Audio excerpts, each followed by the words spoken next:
வணக்கம் நேர்களே, GnanamFM வழங்கும் ohhaychef.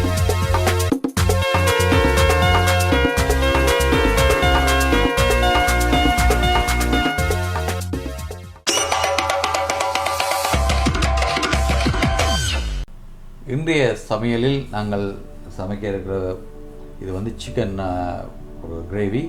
இதன் பேர் ஜஃப்னா சிக்கன் மசாலா. இது ஏன் ஜஃப்னா சிக்கன் மசாலா என்று சொல்கிறோம் என்றால், இது இந்திய ஸ்டைலான கறியும் கிடையாது, இலங்கை ஸ்டைலும் இல்லை. இது ரெண்டும் சேர்ந்த ஒரு நல்ல ஒரு சுவை தரக்கூடிய கறி. இந்த நீங்கள் கிரேவியை சாப்பிட்டுட்டு சொல்லுவீங்க நிச்சயமாக. இதற்கு தேவையான பொருட்கள்: 1 கிலோ சிக்கன், 4 டீஸ்பூன் எண்ணெய், அதாவது நீங்கள் உங்களுக்கு விருப்பமான பார்க்கலாம், நான் நல்லெண்ணெய் பார்க்கிறேன். மற்றது 1 டீஸ்பூன் கடுகு, 1 டீஸ்பூன் பெருஞ்சீரகம், 1 டீஸ்பூன் வெந்தயம், 1 இஞ்சி கருவாப்பட்டை, 4 கிராம்பு, 4 ஏலக்காய், 1 இன்ச் அளவில் ரம்பையில், மற்றது 1 டேபிள் ஸ்பூன் இஞ்சி உள்ளி பேஸ்ட், மற்ற 2 டேபிள் ஸ்பூன் தயிர், மற்ற தேவைக்கேற்ற உப்பு, உங்களோட சுவைக்கேற்ற உப்பு போடுங்க. மற்றது 2 தக்காளி, 2 பெரிய வெங்காயம், 6 பச்சை மிளகாய், 1 கப் தேங்காய் பால். மசாலாவுக்கு 2 டீஸ்பூன் மிளகாத்தூள், 1/2 டீஸ்பூன் மஞ்சள் தூள், 2 டீஸ்பூன் மல்லித்தூள், 1/2 டீஸ்பூன் கரம் மசாலா தூள்.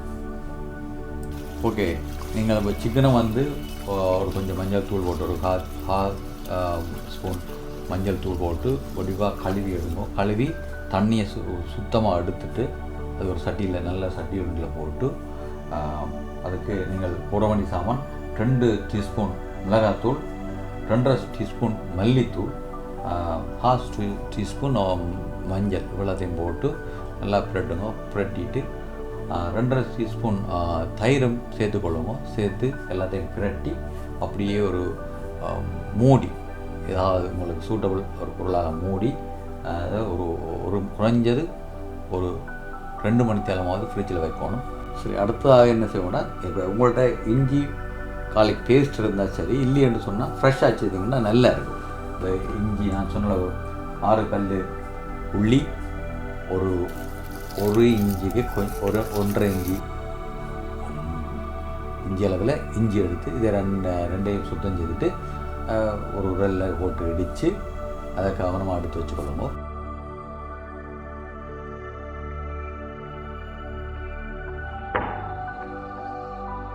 அடுத்ததாக ஒரு நல்ல சட்டி ஒன்று எடுத்து அதை பாத்திரம் ஒன்று அடுப்பில் வைத்து காய்ந்ததும் 4 மேசக்கரண்டி நல்லெண்ணெய் அதில் போட்டு கடுகு போட்டு, கடுகு வெடித்து கொண்டு கேட்க வெந்தயத்தை போகிறோம். அப்படியே சோம்புன்னு சொல்லிடும், பெருஞ்சீரகம் இது போட்டாச்சு. 4 ஏலக்காய், 4 கிராம்பு, பட்டை, அத்தனையும் போட்டு இப்போ எண்ணெயில் வதங்க விடுறோம்.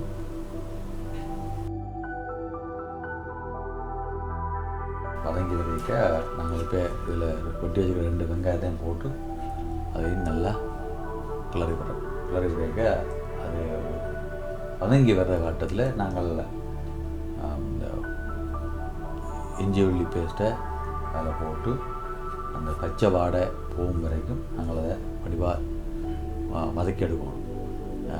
வதக்கி கொண்டிருக்க பச்சை மிளகாய், ரம்பை இதையும் சேர்த்துக்கலாம். சேர்த்து வதக்கிய பின்னர்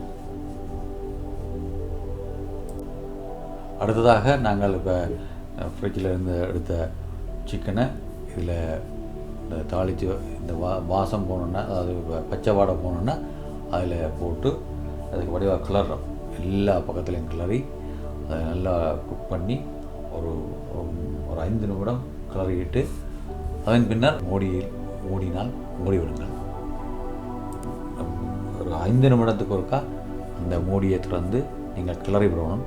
இல்லாட்டி சில வேளையில் சிக்கன் அடியில் ஒட்டப்பாகும். ஒரு 20 நிமிடம் குக் பண்ணி பின்னர் எடுத்து வைத்திருக்கிற தக்காளியை சின்னதாக கட் பண்ணி ஒரு 10 நிமிடம் கொதிக்க விட்டு மூடி வச்சு கொதிக்க விடுங்கள். கொதிக்க விட்ட பின்னர் சட்டியை திறந்து அதை கிளறி விட்டு கரம் மசாலா தூளை அதில் போட்டு திரும்ப கிளறிட்டு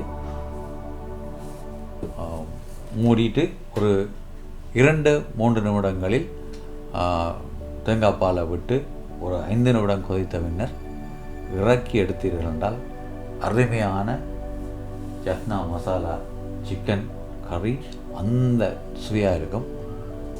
நீங்கள் இந்த கறியை சுவைத்து விட்டு உங்களுடைய அபிப்பிராயங்களை எங்களுக்கு பின்னூட்டில் எழுதலாம். இல்லைன்னு சொன்னால் எங்களுக்கு நீங்கள் மெயில் மூலம் கூட எங்களுக்கு சொல்லலாம். ஓகே, நன்றி, வணக்கம்.